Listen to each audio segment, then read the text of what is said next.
South Africa is not a safe place for us young women. Women are getting killed every day and no justice is being given. On the 12th of May, 2017, two friends, Poppy and Bongeka, were headed for a night out in Soweto. They hailed a minibus taxi, but after that they weren't heard from again. Around that time, there was a lot of stories of girls getting killed in Soweto. Going there to identify them, I was very scared. Poppy and Bongeka had been killed. Two taxi drivers were arrested, but they were later released. It wasn't a shocker because it's something that we're used to in South Africa. I mean, who gets their justice? South Africa's femicide rate is 5 times the global average. The case of Poppy and Bongeka is representative of this wider problem of gender-based violence in South Africa. South Africa is so corrupted because of the police. They're not doing their job. The same men who are supposed to protect us are the same men who are killing us.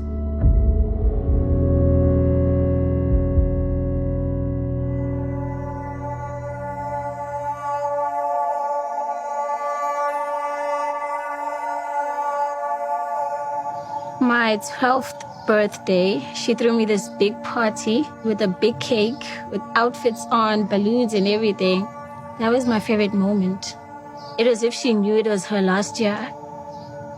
She was a people's person who enjoyed life, enjoyed modeling.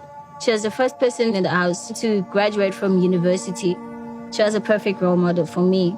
My favorite things to do with her were to just sit around in her room, laugh, have our conversations. We had the best times.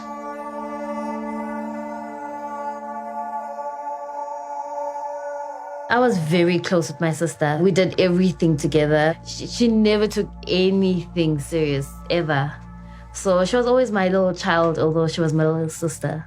She loved singing. She recorded a few songs. You don't come around. She met Bongeka through me because Bongeka was my best friend. Poppy respected Bongeka so much because Bongeka had achieved a lot after graduating. They never stopped working hard. Bongeka was a very bubbly person and she wanted to be on TV. My name is Bongeka Pungula from Durban, and I'm auditioning for the role of Mandy. Bongeka and Poppy were inseparable. They inspired everyone around them. Besefana ubengane bese bengasamthatha ngokuthi ngane umzukulu. Akhuleni kwakhe mina ubenga ngoba uma wakhe umshiye no13 years. Kuningi ka bekhuluma ngakho ngoba ngisho nokuthi ashintshe impilo yethu. Eyinto yonke. The last time I saw Bongeka was on the 10th of May. It was on a Wednesday. On a Friday, we were supposed to meet again at their place because she stayed with Poppy. But I changed plans.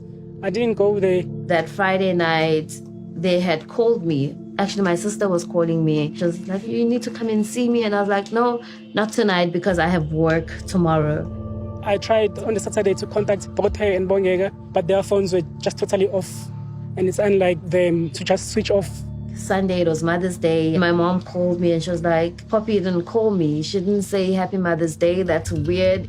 Leso silonda nje sababuhlungu kakhulu ngoba kwathi kwakuzoba Mother's Day kuyisonto ingane yakhe ithi yamfonela ingamtholi ifoni ithi ufuna ukukhuluma naye. Immediately in my head, I'm thinking, okay, if this has happened to Bongeka, where's Poppy? And then I went looking for them all over Soweto, where they stayed, hospitals, at the Naledi police station. They asked me if I knew that ID number. And I was like, this is Bongeka's driving license.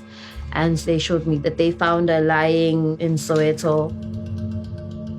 Lihle called me. She asked me if I could come identify Bongeka. And so when we went to the mortuary, that guy that worked there asked me if I could describe the girls. And I was like, why are you asking me to describe the girls? Because I'm just here for one girl. And all of a sudden, they showed me a screen and it was my sister. They didn't even show me Bongeka. It was just my sister right there. And then that was it. When I heard about my mom's passing, I was at a friend's place. It was around 7 o'clock at night. My brother came and told me. He actually came weeping. I felt as if the world was on my shoulders because I remember falling. I blanked out. Everything was just a blur. Ekugcineni mase kwenzeka lokhu kwamina kuze kwafika ukuyisoli kangcono uba ngimvumelanga ukuthi ahambe. I was more disappointed because I thought I had let my mom down. You know, I had such a responsibility of taking care of her, and also I had a responsibility of making sure that Mongeka was fine. My dad died when I was a few months old, so my mom was like my only parent. She was my mom, my dad, my everything. And now that I had lost her, it was very difficult. Yeah.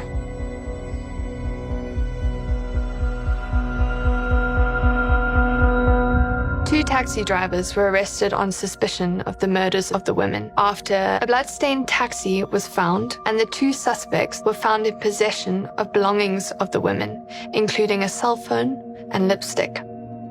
The investigation was riddled with apathy and mistakes. The detective was supposed to keep in touch, but he never did that. It just hurts me that you guys are getting paid to do nothing, to just sit around and let cases go cold. The evidence was there, but nothing was being done. No actions were being taken. So we just had to sit there with all the taxi association guys packed in court, you know, making these remarks. It was war at that time. They were just saying, no, we're going to win this. We have money for bail. We have money. The case was dropped. There was not enough evidence. Our detective was a male. He never understood the pain we felt of not getting enough information.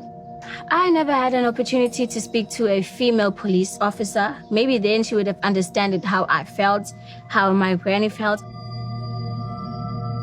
Kwangihlukumeza kakhulu ukudedelwa kulabantu ukuthi babengadedelwa kanjani ngoba izinto zengane zatholakala khona izinto zikabongeka bazithola kuyona leyo moto. Lokho kuyangihlukumeza kakhulu ukuthi ngoba thina asinawo amandla ngoba asingelutho umthetho nje ukuthi nje ngiyamkhumbula umntanami khona nje uyisona silonda esikhona ngoba yisho nasebusuku ngiyengalali ngiphaphame ngicabange ngaye.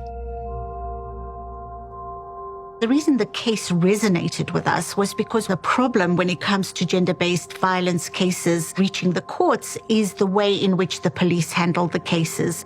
When it comes to holding perpetrators to account, we have to ensure that police understand the importance of collecting the right evidence and also the way in which police treat women. We have seen cases where women will go to report a rape at a police station and get raped by the police officers. I mean, this is the absolute horror that happens in this country. So there's a lot of work that needs to be done. As a girl, you can't wear what you want to wear. You can't speak the way you want to speak because then they have a right to violate you because you look a certain way. We should take a stand and report whoever we know that is doing this to other women, even if it means it's your own family members. This year, the case of Poppy and Bongeka is featured in Amnesty International's Right for Rights campaign, the biggest annual human rights event in the world. The premise behind this campaign is that the more people that stand up in solidarity with people whose rights have been violated, the higher our chances are of getting some sort of action. This campaign is not just about my mom and her friend. This campaign is about all the women who were murdered throughout the year. We all can fight this. With all the right resources and the right people, we can be able to get the right help that we need. And they must speak to their other fellow brothers. You don't have any sort of entitlement to a woman. Bangitshele ukuthi kwakwenze njani. Angeke ngize ngithola ukuphumula. Ngeke ngize ngithola ukuphumula. Ngingazwanga ukuthi kwakwenze njani. Kudlula kumina ngaphakathi uma ngibona kukhona abasukumayo abafuna ukubambisana nami nathi abantu abadlulelwe abantu besifazane. My other favorite moment that I had with my mom was when she took the whole family out to go to the beach. It had been 2 years since she's gone out with the whole family, with the whole kids and everyone. She had bought everything. I think it is her happiest time. I think life is a short, devastating thing. I just think justice is the only thing that could mend my heart right now.